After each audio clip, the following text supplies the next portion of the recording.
Mallanna garu. Sir, ఇది హైదరాబాద్ అలాగే ఇతర జిల్లా హెడ్ క్వార్టర్లలో పట్టణాలలో ఆటోలు కార్లు నడుపుతున్నటువంటి ఒక వాళ్ళకు సంబంధించినటువంటి అంశం సార్.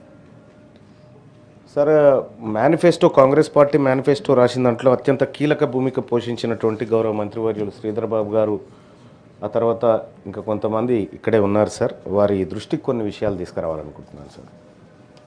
సార్, ఇప్పుడు తెలంగాణ రాష్ట్రంలో ఉన్నటువంటి ప్రయాణికులను ఆర్టీసీ ప్రైవేట్ ఆపరేటర్లు కాకుండా ఓలా ఊబర్ లాంటి సంస్థలు కూడా దీంట్లో ఉన్నాయి సార్.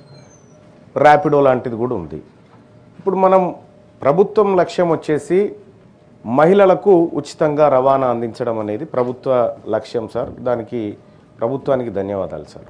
ఒక ఉచిత రవాణా కార్యక్రమాన్ని మహిళలకు పెట్టింది.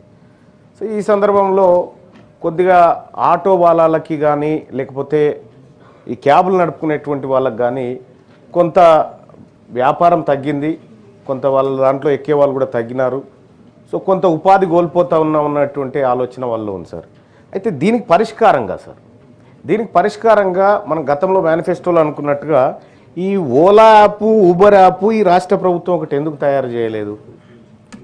ఈ రాష్ట్ర ప్రభుత్వమే ఇప్పుడు ఆ ఓలా యాప్ కానీ ర్యాపిడో కానీ ఇంకోటి ఎక్కితే 100 రూపాయలు అయిందనుకో, 30 రూపాయలు వాడే తీసుకుంటా ఉన్నాడు.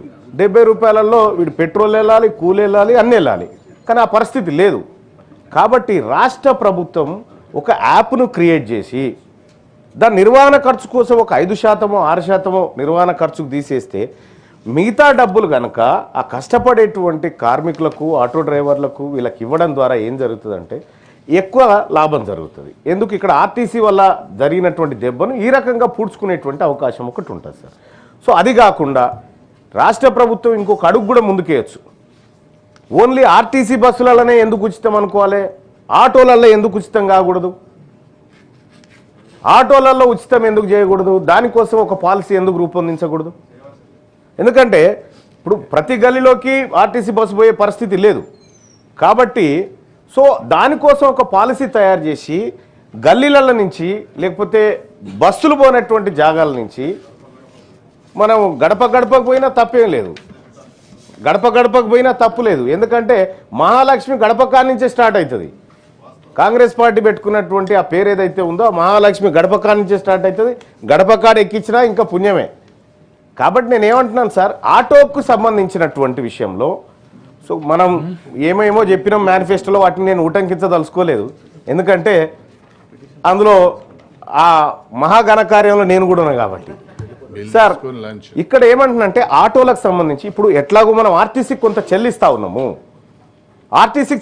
చాలా మంది ఆటోలు సార్. నేను ఎప్పుడైనా వస్తా ఉంటే వాళ్ళు ప్రేమ కొద్ది పలకరిస్తారు, అన్నా మా బతికేందన్నా అంటా ఉన్నారు. చాలా మంది అంటా ఉన్నారు, మా బతికేందన్నా, మేము ఎట్లా బతకాలన్నా, ఈ రోడ్ల మీద మాకు దందాలు లేవన్నా, రోజుకు అప్పుడు 5-6 కిరాయిలు దొరికితే అంతో ఇంతో ఆశతో ఉండేది, వాళ్ళ 1-2 కిరాయిలు దొరకనటువంటి పరిస్థితి ఉంది. అప్పుడు కనీసం ఒక 10 గంటలు పని చేస్తే ఈఎంఐ కట్టుకోనో, ఇంట్లో కొద్దిగా సరుకులు తెచ్చుకోనో, ఇంటి రెంటో, వైద్యమో, పిల్లలో చూసుకునేది. కానీ ఇవాళ మొత్తం రోడ్ల మీద ఉన్నా కూడా వాళ్ళు బతకలేనటువంటి పరిస్థితి వచ్చింది. కాబట్టి ఎట్లాగో ఇన్ఫర్మేషన్ టెక్నాలజీ మినిస్టర్ గారు ఇక్కడే ఉన్నారు కాబట్టి ఒక యాప్ను తయారు చేయడం వల్ల వచ్చే సాధక బాధకాలు పరిశీలించండి సార్. మీరు పరిశీలించి ఒక యాప్ను తయారు చేసి వాళ్ళకు పెడితే ఇది ప్రభుత్వ యాప్ అయినప్పుడు ప్రజల్లో కూడా కొంత నమ్మకం ఏర్పడుతుంది. కాబట్టి అటు ఆటో వాళ్ళకి మీరు మంచి చేసిన వాళ్ళు అవుతారు. రెండోది ఒక అడుగు ముందుకేసి ఆర్టీసీకి ఆటోకు అనుసంధానం చేసి ఈ స్కీమ్ ఏదైతే ఉందో ఉచిత స్కీమ్ని, తద్వారా వాళ్ళకి ఎట్లయినా లాభం చేయొచ్చేమో ఒకసారి పరిశీలించవలసిందిగా ఒకటి కోరుతా ఉన్నాం సార్. ఇక రెండో అంశం సార్, ఈ క్యాబ్ డ్రైవర్లకు సంబంధించినటువంటి అంశంలో ట్రాఫిక్ పోలీసుల కాడ చాలా ఇబ్బంది అవుతుంది సార్. వాళ్ళకు అంటే సమయానికి పోవాలనేటువంటి టార్గెట్లు ఉంటాయి. చాలామంది ఐటీ పరిశ్రమ ఉద్యోగులను కూడా తీసుకుపోతూ ఉంటారు. ఆడ లేట్ అయిపోతేనే ఆడ పంచాయతీ ఇక్కడ నేను సమయానికి తీసుకుపోవాలి. ఇటీవల కాలంలో ట్రాఫిక్ ఎక్కువైపోయింది. ఇక పుట్టుకున్న తొందరగా పోదామంటే అంటే బయటికి మనకు ఉన్నటువంటి తేడా ఏంటంటే సార్, ఇప్పుడు కొంచెం సివిలైజ్డ్ కంట్రీస్లలోనేమో రెడ్ లైట్ పడితే గ్రీన్ ఎప్పుడు పడుతుందా అని ఆగుతారు సార్. ఈడ ఆ పరిస్థితి లేదు సార్. రెడ్ పడంగానే పోలీస్ ఆయన ఉన్నాడా లేడా అని చూసుకుంటాడు సార్ పక్కపొంటి. అంటే ఆ పరిస్థితి ఉంది ఇక్కడ. మరి ఇక్కడ ప్రజలు తప్పని చెప్పడానికి లేదు, లేకపోతే ప్రభుత్వం తప్పని చెప్పడానికి లేదు. ఈ సమస్యకు పరిష్కారం కావాలా.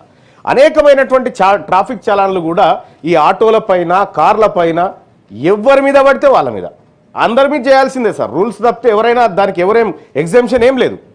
కానీ ఈ వాహనాల ద్వారానే కడుపు నింపుకొని బ్రతుకుతున్నటువంటి ఆటోలు కానీ, క్యాబ్ డ్రైవర్లు కానీ, ర్యాపిడో డ్రైవర్లు కానీ, వీళ్లకు ఒక్కసారి సిగ్నల్ జంప్ అయితే 1000 రూపాయలు పడితే వాళ్ళు 4 రోజులు పనిచేయాల్సి వస్తుంది సార్ ఆ చలాన్ తీర్పడానికి కోసం.